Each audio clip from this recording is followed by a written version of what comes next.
Намсран банзрагчийн зохиол Сүүлчийн буун дуу 18 дугаар хэсэг. Хаврын шөнийн түнэр харанхуй нөмрөн бүрхэж гэрэл гэгээч үл үзэгдэнэ. 11 морьтон хүрээний явцуу годамжаар цувран явхад хажуу алийн ноход архиран хуцаж хашаа өөд цорайлно. Энэ чимээнээр хавийн золбин ноход дуу дуугаан авалцсан яргиж эхлэв. Энэ хүрээч нохон орон юм шивдэ гэж гиндэнгийн хажууд яваа Монгол цэрэг аяархан хэлв. Нохо жилбэг шүү. Хогийн ноход барьж идчих гээд байдаг юм. Монгол түмний аврал итгэлийн орон болсон богдын хүрээндэж нохоо ноён хоёролд харгалж байдаг юм гэж гиндэн хэлснэ дими ч юм хэлчихвэ гэж бодлоо. Түүний хэлснийг сонссон цэргүүд юмч хэлсэнгүй. Нарийнхан гудам шувтарч хотын захад гарлаа. Гиндэн харлан сүмийн холын улсыг ширтэн морин оруулах. Морин янцаглаж дороо эргэцэх гэснэ азар булан ухсхийхэд цэргүүд нь ч даган хатирлаа. Хягтад манайханд салам зохиулсан гамин барооныхан тосож байлдахын дээ. Тэднийг хаан байгаа гэж ирэх юм бэлээ. Гэгээ орвол нутгийн хүмүүсээс сураг сонсож болох юм. Энэ харанхуй шүн зүг чиггүй давхаад ч юу хийх вэ гэж бодоод мориныхаа амийг татв. Эргэж харвал шөнийн харанхуйд хүрээч харагдсангүй. Харанхуй шөнө хамаагүй давхиж яваад гаминтай тулгарч мэднэ. Хүмбэр чимээ чагнаж яваараа гэж гинтэн цэргүүдтэй хэлээд сажлав. Муусан гамингууд ч тал бүрээсээ балбуулаад сүрхэндэ гэж хэн нэг нь хэлбэл чи гаминг өмөрч байна уу гэсэн дуугарлаа. Чимээгүй явцгаа гэж гинтэн зандарвал тэд дахин ярилцсангүй. Харанхуйд газрын багцаа сайн мэддэхгүй боловч нэлээд өндөр хөтөлөөд өгсөж яван тодорхой байсан тул харлан дүнсэх уулын толгойг харж чимээ чагнаж явсан гинтэн эргэж харснаа. Энэ хөтөл дээр гараад чимээ чагнах уу да гэж аяархан хэлв. Тэд сажилсаар хөтөл дээр гарч ирлээ. Салхи шивнэн уйлцгээс өөр чимээ нэргүй ажээ. Хөтлийн цаад руу уужимхан хөндөй байгаа бололтой хүнхийн харлана. Гаймангууд нааш ирэх замда нутгийн ард олныг сүйтгэж яваа биз. Тэднийг түргэн шиг нэргэж орхивол Монголын ард түмний нэг дайсан дарагдах юмсан гэж гинтэн бодоод морин аяархан давирв. Арвтынхан газрын уруу зөөлөн бууж тэгш газар орж ирээд шогсцгоо. Хүнхийн харлах хөндийн цаад талд үргэлжилсэн урт толгод сүмийн торлцсон. Яваад л байв. Уг хөндөө барагдах шинжгүй торлзон харлах намхан толгод улмал цаашаа болох шиг санагдана. Хүрээнээс гараад хэдий хэрэг явсан бол гэж гиндэн дэрэгт хүнээс асуувал лава өртөө хэрийн газар явсан байхаа гэлээ. Тэгвэл гамин хажуугаар зөрөөд явчих юм биш байгаа гэж гиндэн болгоомжлон хэлв. Манай цэрэг хүрээнд байгааг тэд сайн мэдэж байгаа болохоор ийм ойрхон өнгөрөхгүй бизээ гэж нэг бүрээд цэрэг мэдэмхийрэв.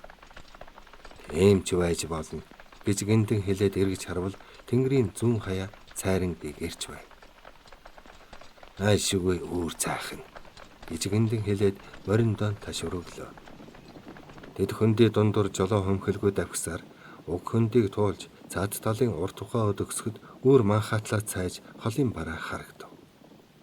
Гинтэн жолоо татан зогсож цэргээ тав таваар нь хувааж хоёр хэсэг болгоод нэг тавтыг хойгоорд нилээд зайтай явуулж өөрөө 5 хүн дагуулж ихс баруун зүг хатрив. Намхан ухаа дээр гарч ирээд харвал айл амтэн ч харагдсангүй. Ухаа дээр бууж мориныхаа амьсгааг дараад мортоход нарч туслаа. Ухаагийн цаадтай хэдэн ухчаад авч бас нэг хүн дээрээ ороход нилээд зайтай 3 гэр харагдав. Гэрийн гадуур хонь мал багшран байна. Боо завсаг агсан олон хүн очивол нутгийн хүмүүс айж сандарна гэж гиндэн хэлээд хот айл руу нэг хүн явуулав. Гиндэн үлдсэн 4 цэргийн хамт хот айлаас хойгоор алсхан явж байтал айл руу явсан цэрэг буцаж ирээд энэ хавар гамин цэрэг ер үзэгдээгүй гэж байна. Эндээс өртөө хэр зайтай баруун тагаар урагшаа явсан их зам бий гин. Түүгээр хэд хоногийн өмнө нэлээд гамин өмнө зүг байхыг эрэлд явсан хүн харсан гэж байна гэлээ. Гиндэн ловлчиж асуусангүй тэр зам хүрэхэд тодорхой сураг гарах байх гэж санаад морин доон ташуурав. Бүрэн дуу тасгийн хангинав. Цэрэнбат цочин сэрж өндийхэд толгойн дүнгэнэн шуу гэж ухаан бодлон самуурч илий балаа болчихсон юм шиг санагдахаар дээлээ толгой дээгүүрээ нөмрөн хэвтлээ. Гадаа хүмүүс орилолдон шуугилдаж наас цааш пер пархийн гутлаачран гүйлтэх нь тоддуулдав.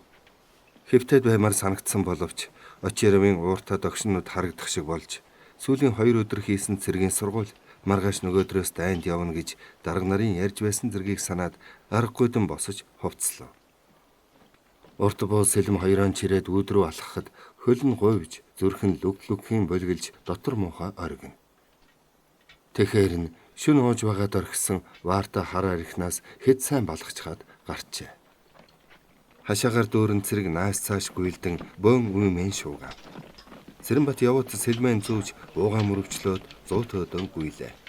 Зуут нь аль хэдийн 2 игнэ болон жагссан Очиров гараа савлан наас цааш алхаж байснаа Цэрэнбатыг харснаа тосон ирж муухан инээмсэглээд дайнд явна. Амин хятадыг соно. Амингууд ойртож яваа гин гэж аяархан хэлэхээр уржигдэр Очиров хяагтаас цухтаасан гамин цэрэг хаан яваг мэдж иргэж гиндэнгийн аравтыг туршуулж явуулсан нь санаанд орж гаминтай байлтна гэхээс омгон бадрав. Зуутод харвал гиндэн заан 10 цэргийнхээ өмнө зогсож байлаа. Тэр саяхан ирсэн янзтай хувцсны шороо тоосооч гөвж амжаагүй бололтой. Агтчингууд баахан адуу хашаанд хөөж авчирлаа. Очиров цэргүүд рүүгээ харснаа. Морьда түргэн барж эмээлэлцгээ гэж тушаахад цэргүүд мориод эмээл хазараа бариад бижигнэлдэн гүйлтлээ. Цэрэнбат морио барих санаатай явах гэтэл Баатууяв хүлээж ба гэж Очиров дуудав. Цэрэнбат гайхан харвал Очиров толгоос ихсэрснэ. Чи зуутын туслах том хүн болсноо дандаа мартах юм. Бид хоёрын морийг хөдөж маань аваад ирнэ гэснэ. Зүүж аваад хашмагаа мөрнөөсөө мултлан авч тагийг нь онгойлгоод шөнийн уусан чин шин гэж алга болоо биз? Маа балга гэв. Цэрэнбат ташмагтай архинаас нь хэд сайн балгаад буцааж өгөв. Толгой нь янгнан өвдөж дотор муухай оргиж байсан нь дорхноо намтжээ. Зодолдож байж танилцсан штабын дарга нь өчигдөр өдөш Цэрэнбат Очиров хоёрыг байрандаа аваачиж зөндөө архицсан билээ. Цэрэнбат хэд хоногийн өмнө хүрээнээс ургаш явж 100 гаруй сайхмаар олж ирсэнд хорооны дарга их магтаж байсан юм. Штабын дарга түүний зоригтой зүрхтэйг магтаж ийхүү архиар дайлж хөл болжээ. Цэрэнбатад бодож санах юм бараг үгүй болж Орос цэргийн дарганаар хэтэртлэн архиуж авгай хүүхэнтэй шалиглаж олцхайж пүүс тонож явах нь эр хүний ид хав шиг санагдах болсон юм. Тэр хүрээнд ирснээс хойш нэг ч өдөр ирүүл сарвал байсангүй. Хоног хоногоор архинд улам амтшиж бас архих уудаг ууснаа шингээж чаддгаараа байх болно. Одоо дээрэм тонол хийхдээ айж сандрах ч зөөлгүй өрөвдөн хайрлах нэмжин сэтгэлч үгүй болжээ. Улиастай хавийн дон шуур 8 суурин худалдааг дээрэмдэж явахдаа үргэлжил ам алдахгүй гэж айн сэрдэж эв зайг нь тааруулж отож гитэж явдаг байсан бол одоо эрдэ зэвсгийн сүр омогтой шартаа цэргийн олноор ааглаж хүрээний баян пүүс рүү дайрах болсон учраас олз олборч их байжээ. Очиров Цэрэнбат хоёр шиг баян тарган дураараа дүргэж байсан хүн бараг байсангүй. Хүрээ хороог талж дээрэмтгийг багасгах гэсэн барууны тушаал байсан боловч түүнийг хинч биелүүлсэнгүй. Баруунч тэр тушаалаа биелүүлэх гэж хөөцөлдсөнгүй. Баруун жанжин өөрийнхөө эмхлэн байгуулсан засгийн газрын сайднаар богд гэгээн манай цэрэг дэглэмтэй байгаа. Ард улныг айлган сүрдүүлж эд хөрөнгийг нь дээрэмтгийг оролцсон хэнийг ч болов хатуугаар цээрлүүлж байгаа гэж ярих боловч дээрэмт тонол улмал гаарч байсан юм. Цэрэнбат Очиров хоёр хоолны газар хэсэж арх уухын зэрэгцээ хүрээний баян чинэлэг Монгол Орос хятад айлтайч танилтал болж тэдний ганган дэгжин бүсгүүчүүлтэй самуурч бас панз наймаач үсэргэн. Хүрээний баячул Баатар цагаан хааны сүрд цэргийн ширүүн авиртай эзэ ямагт мөнгө зоосоор элбэг дэлбэг байдаг дарга нартай сар шиг сайхан өгтөө танилцуулах гэж хөөцөлдөнө. Цэрэнбат уулзаж учирсан тэдгээр олон сайхан бүсгүүчүүдийн хэн нэгэнтэй хандан сууж нэг насныхаа жаргалыг эдлэх юмсан гэж мөрөөдөвч Очиров тас хориглож цэргийн хүн чинь үргэлж морин дэлдээгүр хийсгэж дайн тулаан хийж байх одонд төрсөн юм. Тийм болохоор энэ хүрээнд байрын суух ч үгүй. Харин дайн байлдаангүй үедээ бүх биеэ нэвтэртэл архиуж өөхний сайхныг шилэн сонгож хүслээ хангаж байх нь дээдийн жаргал гэж сургамжлана. Энэ нь бас зөв юм шиг санагдана. Түүнд үе бүжин лам нь санагдах боловч хүрээний сайхан хүүхнүүдийн дэргэд юу ч биш мэт бодогдож хөдөө газрын бүрэг номоо бүсгүй яваандаа түүний бодол санаанд үлдэх зайн бага болсоор байлаа. Гэлээч гисэн хятад хүн харахаар анхны хайр сэтгэлээр нь тоглосон шүү дээ хэмээн өс хонцон авмаар санагдана. Нэгэн биеийн өшөө хорслон сүулдэ улс орноо хар хятадын дарлалаас аварч бурхан шашнаа хамгаалах ариун үлсийн төлөө ам биеийн хайрлахгүй зүтгэх өшөө хорсол болон хувирлаа гэж үе бодох болов. Цэргүүд мордон барилах гэж нэг хэсэг уймж байснаа салаа суман зуутаараа жигдрэн жагслаа. Очирвын хөтөж номхон зантаа бүрээд цэрэг Цэрэнбатын хэлэн хар Очирвын бор морийг эмээлчихсэн хөтөлж ирэв. Цэрэнбат хүрээнд ирснээс хойш хар морио цөөхөн унсан бөгөөд голдуу цэргийн агтанд байсан учраас хур хүчин хэвээрээ өнгө зүс сайтай байлаа. Морд хорооны хамгийн дөрөнд Очирвын шигшмэл морин зууд Хуарангийн хашаанаас гарлаа. Түүний хойноос бусад морин зууд салаа суман дагалдав. Морд хороо хүрээний тоостой нарийнхан гудамжаар баруун зүг цувран отоход гудамжинд хүн харж цөөхөн үзэгдэнэ. Мордын туураагаар өлөн шороо босож ам хамарт орно. Цэргийн жагсаал дагаж золбин ноход боргоон гүйлдэнэ. Морд цэргийн жагсаал нэг гудамж тойртол өндөр шонгоос орос хувцастай хүн дүүжилсэн нь салхинд үл мэдхэн ганхаж тунч зэвэн харагдана. Цэрэнбат хажуудаа яваа Очирваас асуух гэтэл цаадхан ташуураар тэр хүнийг зааж "Улаантан энд бас нэгийг дүүжилжээ" гэв. Тэр улаантан чи яасан ол юм? Буудаа дүүжлээд л байна гэсэн хаанаас гарч ирээд байдаг юм? Энэ хүрээнд тийм олон байгаа юм чинь орон нутагтаа болж шороон түн байх нэ? Хүрээнд сэм орогнод байгаа улаантныг манайхан бараг үгүй хийсэн. Харин Орос нутагт бол олон бий л дээ. Тэгээд л баруун жанжин тэднийг даран сөнөөх гэж цэрэг зэвсэг хуралдуулж байгаа юм. Тэндээс дан холгүй шургаа хашаанаас бас нэг монгол дээлтэй хүнийг дүүжилсэн байлаа. Цэрэнбат түүнийг харснаа хөмсөг зангидан "Энэ монгол бас улаан байсан болов уу?" гэвэл Очирв тоонсоргүй янзтай тамшаалснаа "Улаан болчихсон монгол бас байгаа юм.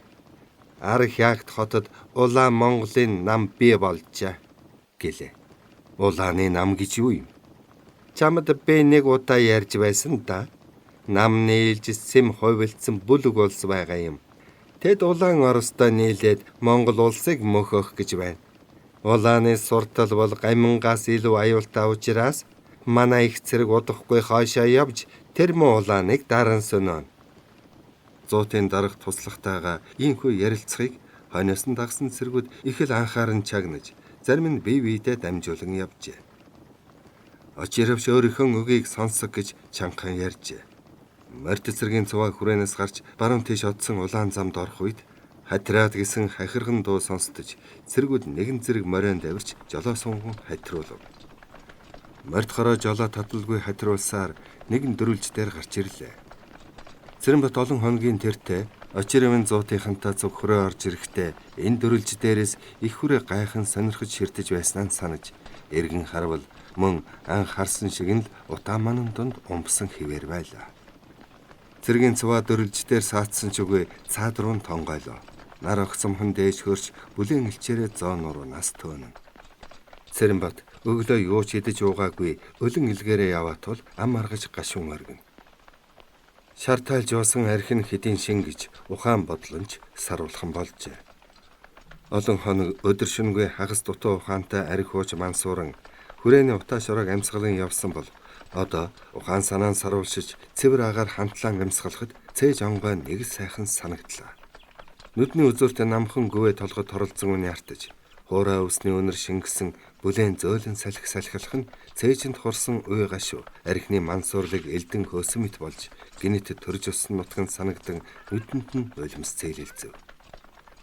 Би өнгөрсөн 2 сар гарыг даанч ухаангүй тэнэг амтэн шиг өнгөрөөвөөтэй гэж бодоод Очирвыг нүдний булангаар сэм харвал эмээл дээрээ хэмсэг зантай хазгаад явхан сууж толгой дээгүүр алсыг ширтэн явж байлаа. Гамин хятадтай байлдах юм бидтэй. Муусан гаминг хяар зогчхвал хүрээнд бошуухан буцаж очоод бүжин ламыгаан олж авахыг бодъё. Энэ цэргийн алба гэдэг хатуу ширүүн юм байна. Дандаа л ингэж дайтаж явдгийн бол ямар ойлог байх вэ? Яр шиг төвг. Дайтах дуртай л дайтна үз. Бэ хүн алхаараа л нэг алж нүгэл хийлээ. Одоо болсон байлгүй. Улаастан дайшин хүүгийн пүүснийхэн ч одоо намайг ирж сурхаасаа өнгөрсөн. Айгүй бол тэд гамингаан дагаад нутаг руу гач явсан байж мэднэ. Тэгвэл бүжингэн аваад нутаг орноо бараадий. Ёрын хүнд төрж өссөн нутаг шиг сайхан байдгүй юм байна. Энэ хүрээнд ч идэшгүй бицээ. Өдөд манай нутагт яасан сайхан хавар болж байгаа бол. Миний төрж бага насаан өнгөрөөсөн их бага зэс хаваарч одоо ногоо цохиж байгаа. Говь газар болоод ногоо эрт ургадаг. Зам болохоор завхан голын хөвөнд буудагсан. Манай нутаг мөнч сайхан шүү. Хаашаал харна нүдний хараа хүрэн газар цэлийн униар таадал. Ургашаа харахад элсэн манхан шаргалтаж наагуурна завхан гол мэлтэл зайдал. Бүжинтэйгээ ханилан сууж завхан голын хөвөнд гэрээ барих юмсан. Ерөн түүнээс ах юм алга. Олон хоног арх наадмаар зугаа цэнгэл хийж ман сурч явлаа. Ингэж хожим хойноо голомт залгах үрчүгүй гомби гозон толгоо оргиж явахын хэрэг юу? Эднээс гамиг дарчхад хоошоо явж улаан орстогоо дайтах юм гин. Тэр нь надад юуны хамаа байх вэ? Харин одоохон хүрээнд очиж жаал мөнгө олж авахгүй бол бүжинтэйгэн айлгэр болон амьдрахад хөрөнгө бэл дутна. 4 цагийн эргэлтэд дээрэм тонол хийж бас болохгүй. Дээрэм хийх цаг нь ч дуусаа байлгүй. Цэрэнбатын бодож явхад очироо үе халзаж байснаа. Батуйв юу бодоод голэж архив? Арх умар байна уу? Гэлээ. Цэрэнбат юмч хэлсэнгүй толгоос ихсрэв. Морд хороо хатрахтан хатирч гэлдрэхтэн гэлдэрч өндөр нам даваагүйвэ давж хөндөй хоолоо уруудаж өгсөн явсаар нар шингэх үеэс архиаг сархиагтай олон толгодын дэрэгдэрж буудаллав. Очироо мориноос буумагц газар тэрийн хөвцнээ өндийж Батуйв наашир гэж дуудлаа. Цэрэнбат мориноос бууж тушчаад түүний дэргэд очиж цовл очироо хангинтал эвшээснэ. Чорт нар хөрч байна. Ойрдоо ийм хол газар ширүүхэн яваагүй болохоор зэгсэн ядарлаа гэснэ. Дашмгаа онгойлоход архины үнэр хан хийв. Цэрэнбат архины үнэр авахтайгаа зэрэг арааны шүлсэн өөрийн ирэхгүй асгарав. Очироо дашмагныхаа ам руу ониж харснаа. Багхан үлдэжээ гэж сарваалаа. Цэрэнбат үлдсэн архийг нь холхол хийлгэн залгилав. Очироо хоосон дашмгаа эргүүлэн авч сагсрээд зүүлээ. Ноён очироо хорооны штафт дуудаж байна гэж нэг хүн холхноос хашгирав. Очироо явахдаа тарж уймж болохгүй морьдон бариад сууж бай гэж тушаажээ. Дарга нар нэг бяцхан довцгийн оройд цуглав. Хорон дарга тал тийшээ гараараа зангаж байгаа нь юм ярьж байгаа бололтой. Цэрэнбат тийш харснаа хүн амьтан нутгалдгүй энэ зэлүүд газар тийм олон гамин хятад байдаг юм байх та. Хятадууд чинь дандаа л хот суурин газар бараадаж байдаг шүү дээ. Үгүй бол ойролцоо хот суурин байгаа юм болов уу гэж бодлоо. Дарга нар босож суугаад л зарим нь гараараа газар зорж харагдана. Удалгүй холын бараа бүүдийн сүмж бараантав. Очироо давхин ирээд "Марин доо" гэж хашгирахад зуутынхан овн сум мордцгоо. Очироо зуутаа дагуулan баруун хойшоо үчийн бүрий хагас өссөн шууг олов. 3 сахалт хэрэг яваад нэгэн толгойн ингэрт мориноос бууцгаагаад мордоо гүн жалганд оруулж бэхлэн уйлаа. Очироо зэргүүдээ жагсааснаа. Энэ хавар олон мянган гамин зэрэг умар зүгээс дайран өнгөрнө. Манай зуутын гиндэнгийн аравд өчигдөр үгээр явж тагнан туршихад гамингийн төрөж арваад хүнтэй дайралдаж тэднийг баривчлан аваадсан юм. Тэр гамингуудын хэлснээр бол өнөө шөнө юм уу маргааш гамин цэрэг үгээр өнгөрөх болно. Манай зууд гамингийн гол хүчийг өнгөрөөгөөд хойноос нь дайран орно. Бартаатай газар бүгж нуугд. Шөн гэрэлгээгээ гаргаж болохгүй. Чанга ярьж болохгүй. Бас намайг дохио өгөөгүй байхад буудчих болохгүй гэж чандлан тушаав. Цэргүүд хэд хэдээрээ толгойн ар өвөрт хадаж чулуу бутны нөмөрт хэвтлээ.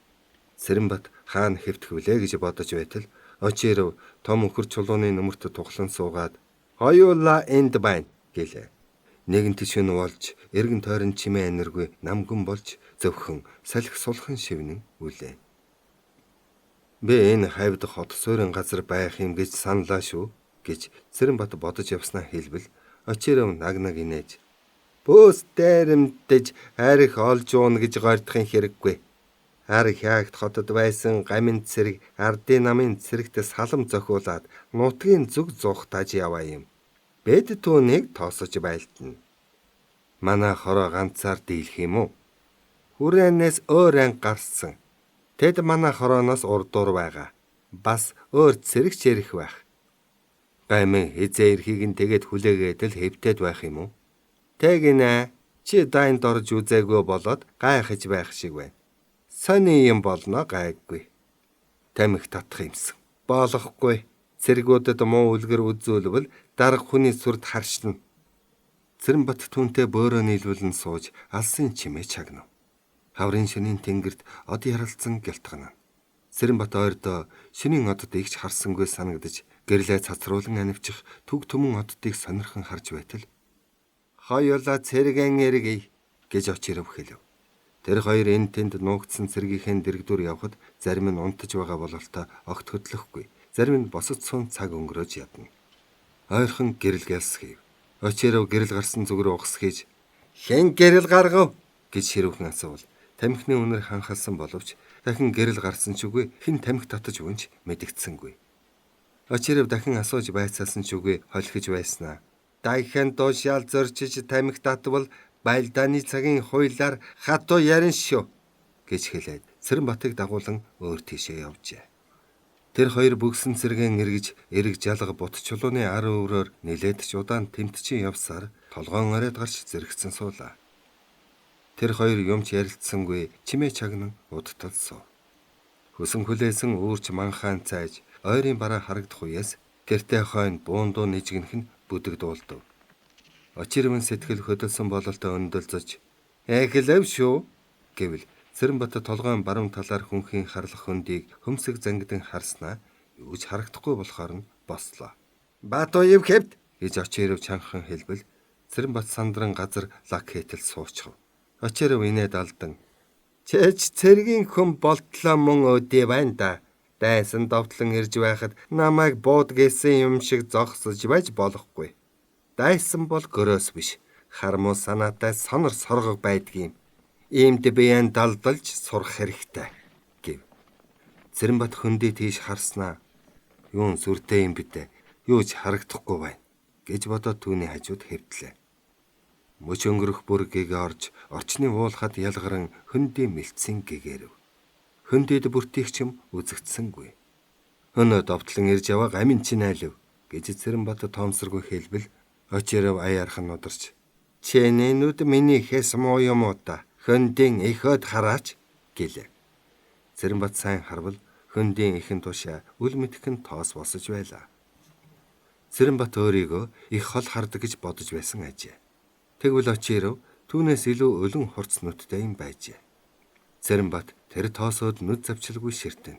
Тоосон дундаас морьтой явган хүмүүс цууран гарч ирлээ. Тэд хөндийн уруудаад их л хурдалж байхыг бодоход ойд зүгт өөр цагааныхантай тулгараад зогтааж байгаа бололтой. Гаймингууд бидний хажуугаар өнгөрч отож байгаа зуудтай тулгараад буцаж зугтаахаар нь манай зууд тосож байлдах юм шүү. Эндээс буудаж үргээж том болохгүй гэж Очиров цэргүүдтэй анхаарууллаа. Гамингууд замын дэрэгдэх толгойд бүхэл бүтэн зуут анаж байгааг огт мэдсэн шинжгүй хажуугаар нь цууран өнгөрөв. "Аваа хараанд мөнч сайхан орж байна шүү. Буутах юмсан" гэж Цэрэнбат хорхотон өгүүлэхэд Очиров маасан инээж "Яарах явдалгүй. Бидэнд хоол олдно" гэлээ. Алсын уулын оройд өглөөний нарч туслаа. Гамингийн цуваа өнгөрөөд нилээд удав. Тэгтэл өмнө этгээдэд буундуу гарав. "За анхааралтай байгаараа. Одоо бидний ээлж боллоо" гэж Очиров хашгирлаа. Нэрэн ч удсангүй гамингийн далд орсон чигээс арваад морьтон морины хар хурдаар жирийгэд гарч ирлээ. Айртуулан шүү. Зэрэгцээ дэрэгтэй зэрэг буудан гэж очиров хэлв. Цухтаж яваа гаймгууд зэрэгцээ дэрлээ. Цэрэнбатын бууны аваа хараанд хамгийн түрүүнд яваа бараа морьтой хүн торолцсон орно. Гохоо дарах юмсан гэхээс хорхоо нь хүрнэ. Очиров буудах тушаал өгсөнгөд тэсвэр алдаад гохоонд дарчихв. Төрүүлэн давхиж явсан хүн мориныхоо буруу тал руу нэвсэсхийн унлаа. Очиров нэг эвгөө дугарснаа бас гохоонд дарав. Буун дуунаар зуутынхан ч нэгэн зэрэг гжигнүүлв. Арваад мартан буцаад зогтов. Мориндоо гэж очиров байдаг тэнхээгээр хашгиран босон харайснаа газрын уруу хол харяв. Сэргүүд бас босон харайж жалга дотор нууж бэхэлсэн морь дөөдөн уралдан гүйцгээ.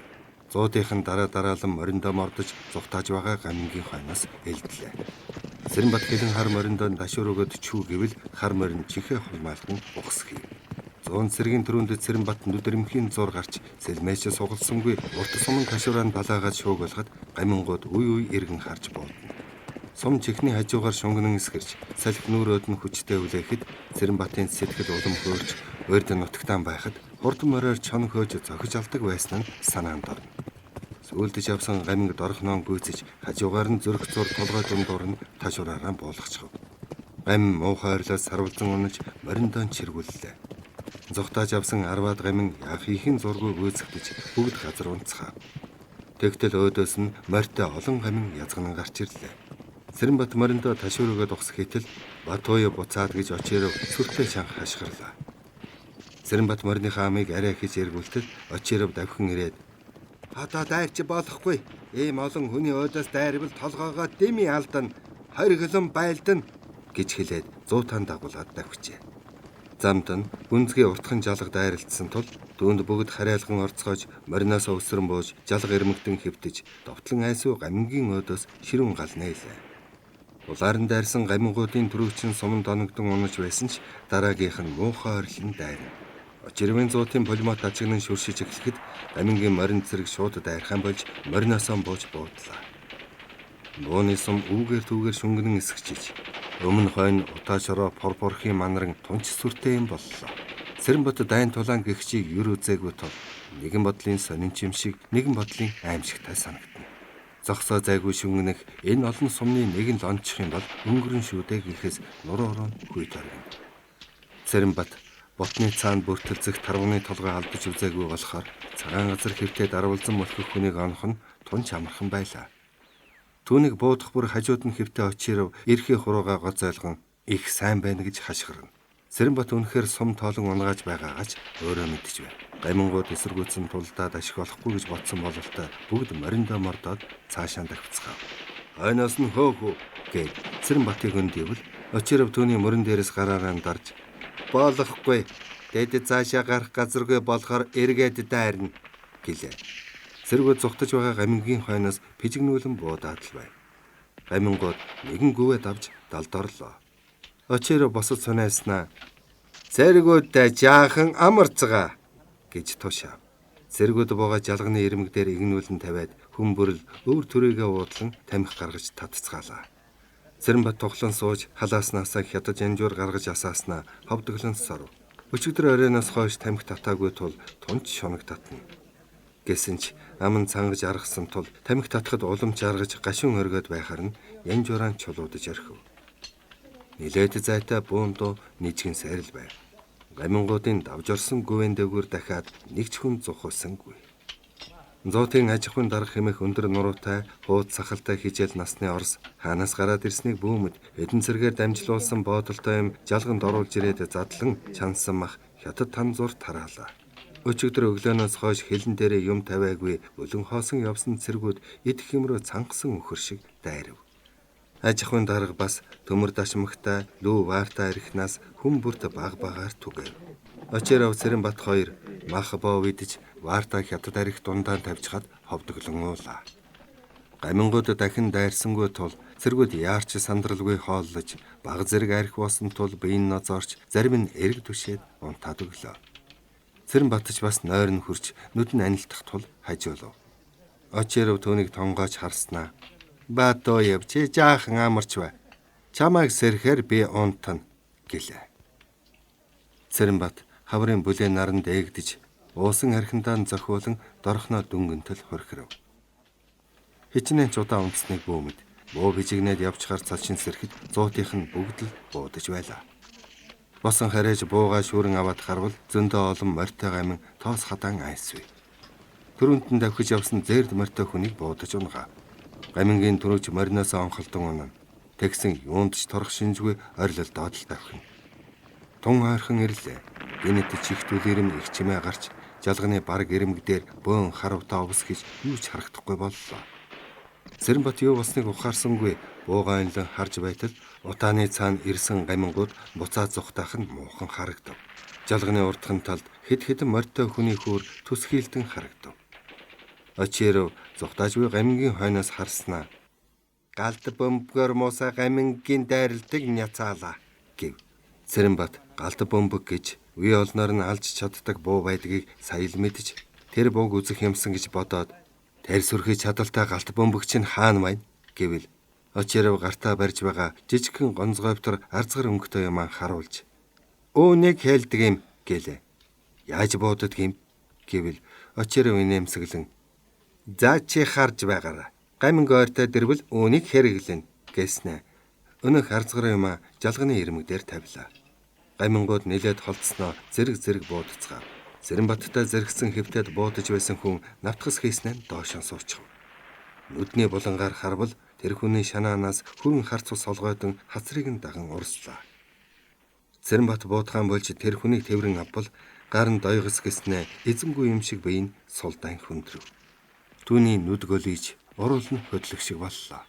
Бат оём наатхан орих гэж ойрхон байсан Очиров зандрав. Цэрэнбат өөхөж байгаа хүнийг жалганы ёроолд эвтэйхэн хэвтүүлээд буудах зуур өнөө хүн өд нүдний булангаар харвал гар нь татхунаж байснаа сүүлдээ хөдөлгөө болчихов. Гамингууд дахиад л дайрч ирлээ. Зуутынхан хичнээн буудсан боловч улаарын дайрсан тэднийг зогсоож дээссэнгүй. Түрүүч нь бүр тулж ирэв. Батоёв хараараа гэсэн дуу нар Цэрэнбат Очировод харвал жалганы ирмэг дээр тавьсан жижигхэн арзгар юмаа шүүрч аваад тулж ирсэн хідэн гамин руу чулуучаад доошоо суучихав. Жигт өжрүүлсэн сүрд чимээ гарч чулуу шороо өсрөн дээрээс нь дарахад Цэрэнбат галт бөмбөг гэх чинь ийм хүчтэй тесэрдэг хөнөөлтэй байх нь гэж хормхон зур бодож амжижээ. Очиров дээрээс дарсан шороогон сэгсрээд өндийхэд Цэрэнбат бас шороогон гөвж орхиод өндийж харлаа. Толгой дээгүүр нь өтгөн хар утаа тоос манаран хуйларч байна. Жалган тулж ирсэн гамингууд ч үзэгцэнгүй. Утаас ирэхэд сайн харвал өмнөх нь 4-5 хүний хөр харлаж байжээ. Гамингууд зүрхлэн дайрсангүй гэсэн чи буудах нь улам ширүүн болсон мэт санагдана. Өдөржин мэлтийж бүлээн илчээрэн төөнөж байсан нар энэ алан хятад цаанаас баруун тайх намхан уулын цаагуур шурган орлоо. Гамингийн буудхан ч цөөрөв. Дайрчид авталсан гамингууд бүгд алагчсан юм уу? Цааш мөлхөд алга болсон бололтой ойр хавьд амьд амтанч харагдахгүй болжээ. Харин талаар л нэг алагдсан хүммөр харлан түнтий. Жалганд хоригдсан зуутынхан түр амс хийж тамхины хорхойднууд энд тэндгүй утаа баг болов. Цэрэнбат ойрхон хэвтээ өгсөн хүмүүд харснаа. Энэ хүн ч өнгөрлөө дөө. Хаа газрын хүний үр энд ясаан тавьж байгаа юм бол доо гэж сүр салдан хэлбэл Очиров дашмагтаа архинасаа хэд балгаад манай нутгийн хүү юмсан. Бид хоёр нодин намраас эхэлж цуг алб хаасан. Дуулууртай номхон сайн хүн байлаа. Гэхдээ Батуу юм минь ийм юмд цэрэг хүн гутаж гунж болдгүй юм шүү дээ.